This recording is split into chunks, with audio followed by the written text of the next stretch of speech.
Welcome back, guys. This is Legit Lee here, back again with another video. Today I'm showing you how to change your brakes on a 2000 Mitsubishi Galant. It's the 4-cylinder model.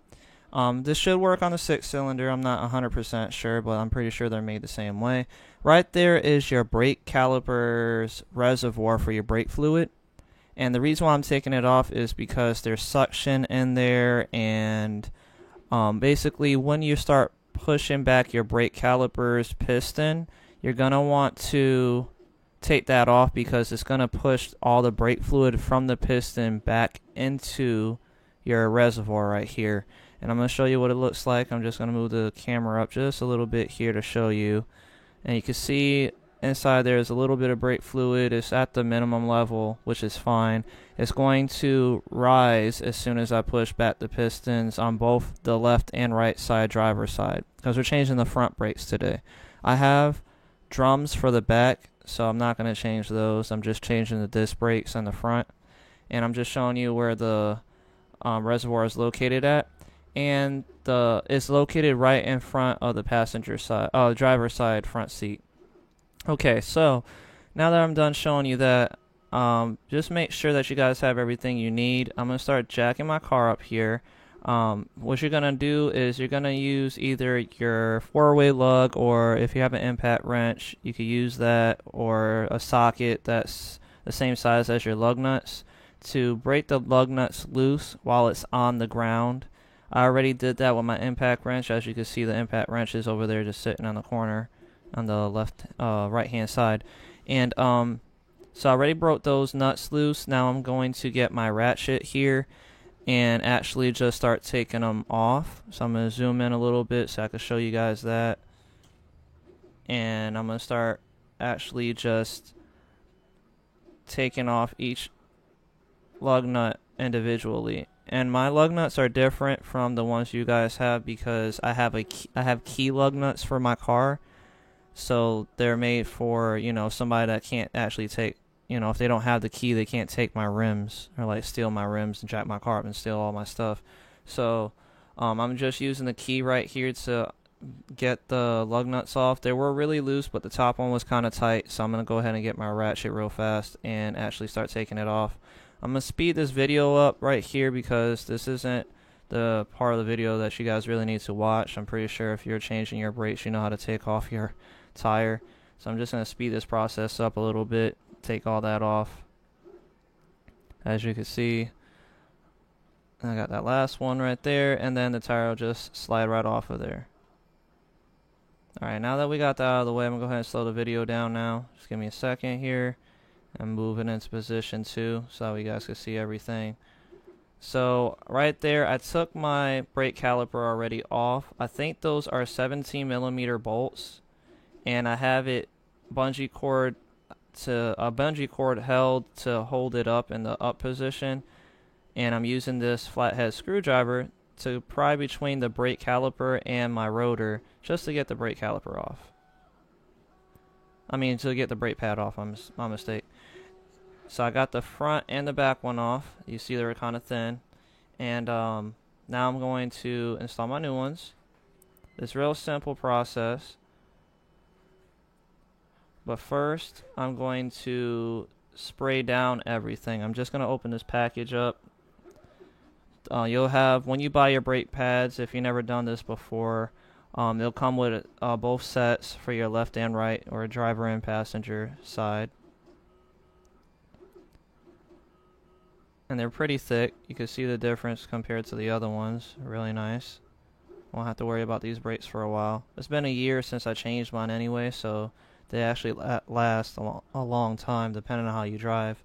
So now I'm going to get my brake cleaner fluid and actually just set up the straw, get my brakes sprayed down, the brake caliper sprayed down, and the rotor to knock all that old dust off. The reason why you do that is so that way you could, one is to help the longevity of your brake pads, because with all that dust and dirt is more friction involved, and it actually will cut into your brake pads faster. And on top of that, allows for your brake pads to squeal a lot. So you want to make sure that everything is sprayed off and clean. I'm sorry about the noise in the background if you can hear that. It's my 3D printer going and I just don't have the time to stop it right now. I actually need it to print what it's printing. But anyway, after I get done spraying this off, now you just go ahead and start installing your brake pads. So I'm going to install the back one first. It has a little tab on the top and it just pops into place. You'll see right there by my hand there's like grooves that it actually slides on. They're like a little square piece that comes up. Once I move my hand to put the second one on, you'll see what I'm talking about. Alright, I got that one fitted in there. And here comes the one in the front. You see how it has like grooves right on the bottom and the top there, and it just kind of slides right in, and then you just piece it together, kind of like a little puzzle. Alright, now that we have that, we're going to use this old brake pad as a bracket to help push our piston back. You see right there, that's where the brake pad will be at. So we're going to use a C-clamp right here. We're going to bring it down to the allowed entrance of the brake caliper and have enough room for us to slide our brake pad in there so that we could tighten it up and we will push the piston back, and that's what will push all the brake fluid back into the reservoir, like I stated in the beginning of the video. So you're going to put your brake pad right there. That's the piston, and then you slide it on. It's going to fall out. I did drop it. It's because I brought the C-clamp out a little too far, so I have to adjust it. Just give me a second here. I'm trying to make sure this video is kind of quick. I'm trying not to do like 30-40 minute videos of how to do stuff. It's just all those videos that when I do stuff like that, it's because one, I'm still learning on something and I'm trying to show you while I'm learning it, or I'm trying to give you as much information as I can, just in case I could see where you guys would have like a problem or mess up at. But anyway, now you just start tightening your C-clamp and it'll start pushing that piston back. You just got to really put some force into that push because the brake caliper pushes the piston really far out, and you're going to want to make sure that's all the way back in so that way it could slide on your new brakes, because the new brakes are thicker and the brake pads are on the brake caliper is only positioned for the thinner ones that we just replaced. So we have to push that back to allow the brake caliper to slide onto the new ones. So now that we got that set up, now all we got to do, now that it's nice and flush and it'll go straight on there, no problems, we're going to take the bungee cord off the top, because that's what I was using to hold it all the way up there, and then we'll just slide it back on. You see that little hole, there's a little rubber piece that goes in between that hole and the brake caliper itself, and then that's it. Now all I gotta do is just get the bolts put in. They slide all the way into there. There's not gonna be any problems. And then we'll just use, I'm pretty sure it's a 17mm socket, and we'll just screw it in with our fingers first, make sure it's nice and tight, snug, and then we'll just come with our ratchet here. And then I tighten it with the ratchet, and then how I used to get the bolts loose was basically it's righty-tighty, lefty-loosey, everybody knows that. But they're real snug and tight on there, so to break them loose, I used a rubber hammer or a mallet. And you're going to want to knock it upward on the driver's side and downward on the passenger side. So basically, if you hit the ratchet up, it'll loosen it on the driver's side, and if you hit it down, it will loosen it on the passenger side. So right now I'm tightening it, so I have to go downward to bring it all the way down to make sure that it's nice and tight. So then just to make sure that both of those are snug, now what I'm going to do is use my rubber hammer again just to tighten it up even more, give it some more force. Just a few taps, that's all you need. You want to make sure that it's not going to go anywhere, and then that'll be it. That's all you need. It's not going anywhere. It's perfect. Now we're going to go ahead and clean this up a little bit here, move some stuff out of the way, because we're going to get ready to put our tire back on here. So I'm just packaging everything back up, moving everything around.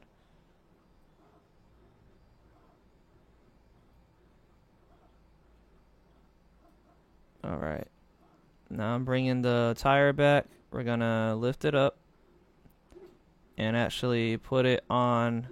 Well, I'm removing the bungee cord off of the back of the rotor, and now I gotta make sure that I line up the tires. That was my mistake. I have to line up the bolts because these tires are aftermarket. They're not the factory, so I had to make sure that I line up the holes correctly.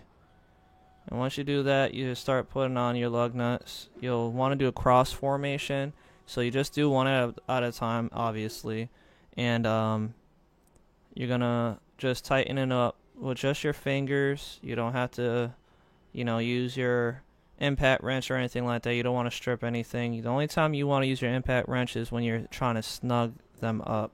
You don't want to strip your threading on your bolts there, because then you have to replace the whole your whole mounting assembly right there, and that will be a pain. So anyway, so now I'm just shaking the tire back and forth here while I screw it in, so that way it could get on there nice and flush and evenly. You want to make sure that your tire is on there evenly with the rotor and everything. You don't want your tire to be off like at an angle, because then your alignment's thrown off and you could snap a bolt. All kind of stuff could happen. So always make sure that you do cross mounting for your lug nuts. So it's like one on the top, one on the bottom, one to your left, one to your right. So I did a left one in the corner there, then right down to the bottom. That's a cross. Then a top one in the center, and then the bottom left one would be next. Then from the bottom left one, we will go to the top right one. So I'm going to show you that here. I'm just tightening these up so that way it gets closer and closer to the rotor there. And I want to make sure that, when I start putting on the other bolts, that is nice and snug on there. And they're actually all going to be even and leveled, so that's good. Now I'm going to go ahead and grab the last two bolts here. Here goes the second one.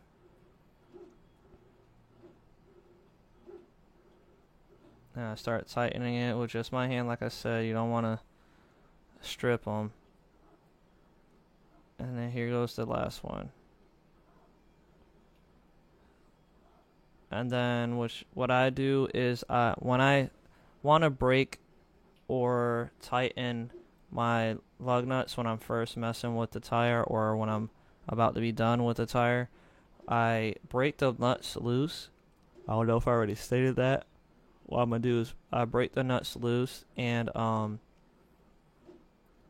so while the tire is sitting on the ground, you want to make sure that you break your nuts loose, so that way you don't try to do it while it's in the air. If it's all the way jacked up, your tire could spin around in a circle, and it's never going to get broken loose. It's just going to be stuck.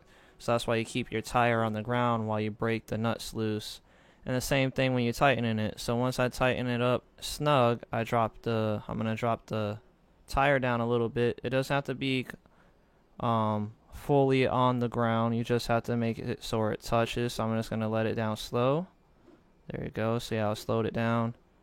And just barely touching the floor there, so that way the weight of the car and the tire, so that one won't actually spin around in circles. Alright, that's good enough. It's still kind of in the air, but the tire is touching the ground. And then I'm going to use my impact wrench to tighten up all of the bolts there. I'm sorry about my angle. I needed to make sure that I was in the right position. I want to make sure that the impact wrench is straight on the lug nuts. You want to make sure that your impact wrench is on the lug nut. You don't want it off at an angle or anything, because it could strip your bolts. Alright, so I did all 5. Just tighten them up, and then just release the rest of the car, drag the the jack out, and then that is it. Hope you guys liked the video. Please like, subscribe, let me know what you think.